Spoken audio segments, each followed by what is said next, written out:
Hi there again, Deborah. Let's get right into these essays. Okay, so pollution, this one's an interesting one. What are the reasons for pollution and how can this situation be solved? So, the issue of pollution has grown in importance over the last few decades, especially in major cities, since it was discovered that carbon dioxide emission by cars and factories are the major contributors for this problem. Okay, great. The reason why many argue that having green policies like vehicle-free days and implementing stricter policies for waste materials from factories could solve the... Okay, well, there's something missing, isn't there? Let's see. What are the reasons for this? Well, you pretty much already said that carbon dioxide from cars and factories is the reason why. And then you have some solutions here. So let's see. There's something wrong with the grammar. I don't know why. I don't know if I agree with the word reason here. I think you either wanted a different word or you're missing some words. So there are many reasons why many argue that having green policies like vehicle-free days and implementing stricter policies for waste materials from factories could solve the pollution problem. That is what, for me, is missing. But perhaps you were trying to write something else, I just don't know. Okay, so this essay will analyze the principal problem and offer a solution to this issue. Okay, fine. So, the key aspect to be discussed is carbon dioxide emission by cars as a major contributor of pollution. Vehicle transit is higher in large cities and in rural areas, hence producing a larger concentration of this gas in the atmosphere and a higher, not a higher, but higher in the cities than in the countryside, without the For example, a study from Oxford University showed that the temperature in London is 3 degrees higher than the closer rural area where vehicle transit is not common, therefore making okay. So the way you phrase this is you'd need to connect it to the previous sentence, but I wouldn't want you to do that because then it becomes really too long. Look, it starts here and then it ends here. But this structure here, you can't just have it on its own in a sentence. So therefore, this makes carbon dioxide emission by cars an important contributor for the pollution problem in large cities. Okay. So that was fine. It was nicely structured. There's good grammar. There's good vocabulary. There were a couple of errors, okay, but on the whole, it's a nice, solid paragraph. So next, after analyzing the main cause of this problem, one of the best solutions to consider is to implement vehicle-free days in major cities. This policy has been implemented in some large cities like Paris in order to reduce green gas emission by cars. This is achieved by banning private vehicles and trucks from the city and just allowing the circulation of taxis and ambulances. This measure caused a reduction in traffic and carbon dioxide emission by 30% in the city of Paris. As a result,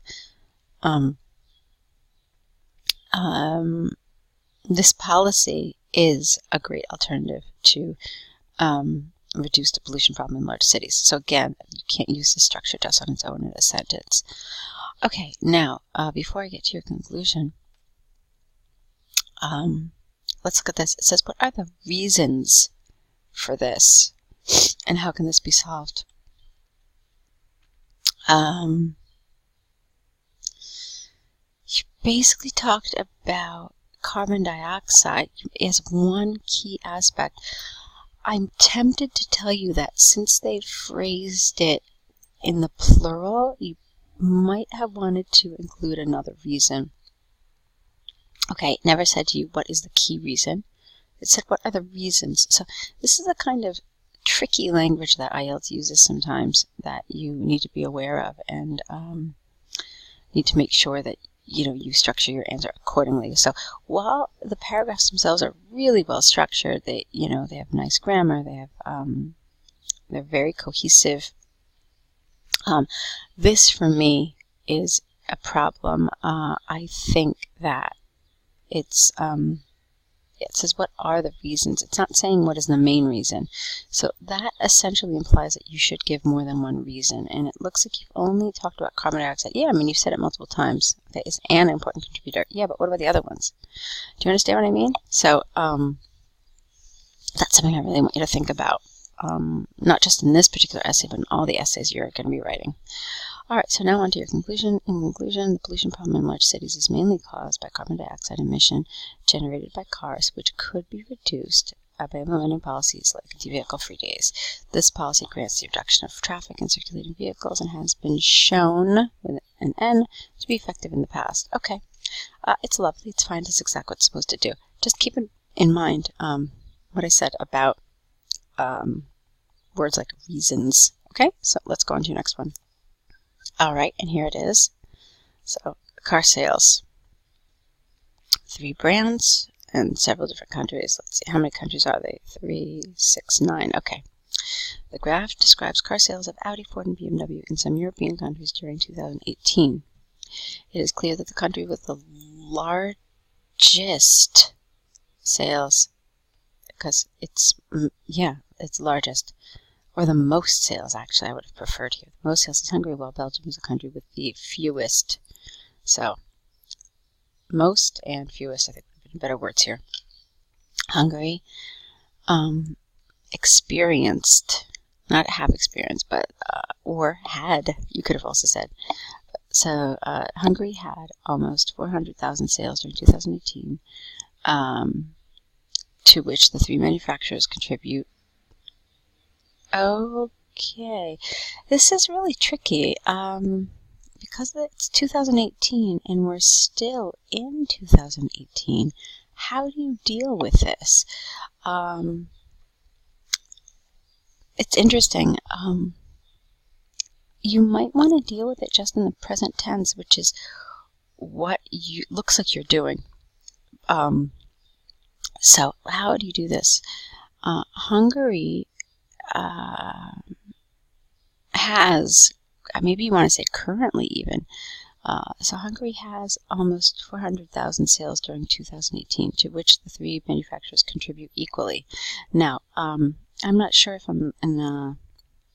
if you have any instructions from Ben regarding thinking that this is in the past, but since I don't know that, I would just tell you to use it in the present tense. So, France is the second country with the biggest sales. No, not the second. It's the country with the second biggest sales. So the second goes here. So France is the country with the second biggest, and again, not biggest, but most. Okay, because it's something countable. From which Ford and BMW vehicles are the higher contributors. Okay, that's fine. Germany and Ireland and Holland. Okay, Germany, Ireland, and Holland's apostrophe S figures hover around 250,000. I like that word very much. Let's see. Good, and I'm glad you grouped them together. That was a good thing to do. In Holland, the most popular car is Ford. Okay, and while in Germany and Ireland, BMW cars are more popular. Perfect. In regards to the UK and Poland, sales are around 200 to 120,000. You needed a full stop here, not a comma. In Poland, the 3 manufacturers contribute almost equally to the market, while in the UK, Audi does not represent an important contribution. Really? Let me see. Yeah, that's true. Okay. Belgium and Audi are the countries with the least sales, with 90 and 120,000 respectively. In regards to Belgium, almost all the sales are Ford cars, and in the case of Italy, the majority of sales are BMW vehicles. Just checking your numbers. Hold on a second. Yes, okay. In conclusion, the country with the most car sales, careful here, is Hungary, and in general, the most popular brands are Ford and Audi, with the exception of Germany and Italy, where Ford is the least popular car. Great. Okay, I really like this. You included all the information. It doesn't look like you missed any countries. Missing a country is really a big deal in something like this, but it doesn't look like you've done that. You selected the information really quite accurately. I really like this as a task 1. Your language was good. There were some little errors, obviously. It is on the long side, but it doesn't bother me because you allowed me to understand what you're looking at, even if I didn't have the graph in front of me, and that's really the goal in a task 1. I'm curious how long this took you, Deborah. I'm hoping that it took you no more than 20 minutes, okay? But overall, it was a nice task 1. So, Good job with these. Now you just need to correct your essays, add the errors to your correction list, send me back new essays. I hope to see them in the next day or so we can continue correcting them and get you the feedback you need in order to improve, okay? So good luck with your writing.